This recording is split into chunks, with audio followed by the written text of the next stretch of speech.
मैं तुम्हारे पास नहीं, तुम्हारे एकांत में रहना चाहता हूं। मैं तुम्हारे पास नहीं, तुम्हारे एकांत में रहना चाहता हूं तुम्हारी हंसी के खूबसूरत पलों में रहना।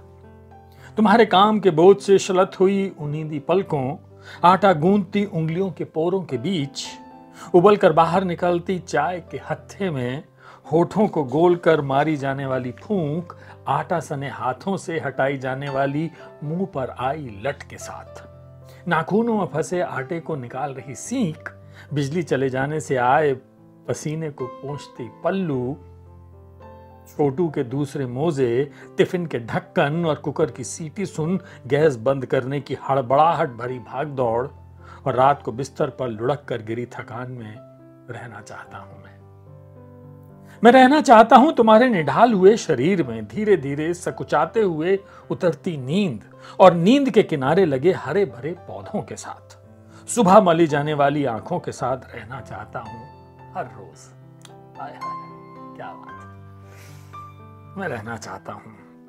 रामस्वरूप दीक्षित जी की ये कविता है, तुम्हारी आवाज उनका एक कविता संग्रह है जो मैं आपको सुना रहा हूं। इसमें से है ना कमाल की बात, क्या खूबसूरती से उन्होंने कहा है, चाह मैं तुम्हारे पास नहीं, तुम्हारे एकांत में रहना चाहता हूं। और देखिए एक और कविता सुनिए, प्रेम का गणित। तुम गई नहीं मेरे जीवन से, जाना होता तो आती ही क्यों, पर तुम्हें जाना पड़ा मेरे ही कारण। मैंने नहीं समझी तुम्हारे प्रेम की कीमत, जो मिला था सहज उसे सहेज ना सका। नहीं जान पाया कि प्रेम को पाने से ज्यादा उसे सहेज पाना होता है मुश्किल। उसे समझ पाना, उसमें गहरे उतरकर उसकी था ले पाना, जान पाना उसकी तासीर, इतना आसान तो कतई नहीं जितना कि ये जान पाना कि दो में से एक घटाने पर बचता है एक। पर इससे बहुत अलग है प्रेम का गणित। इसमें दो में से एक के घट जाने पर बचता है शून्य, ऐसा शून्य जिसमें समा जाती हैं सारी संख्याएं। प्रेम का गणित। रामस्वरूप दीक्षित जी हैं, उनका कविता संग्रह है तुम्हारी आवाज, जिसमें से मैं कविताएं सुना रहा हूं और कमाल की कविताएं हैं। अब देखिए मैं जो पन्ना खोलता हूं उसमें ऐसी कविता निकलती है कि मैं उसका शीर्षक देखते ही पढ़ने का मन करता है। तुम्हारा चेहरा।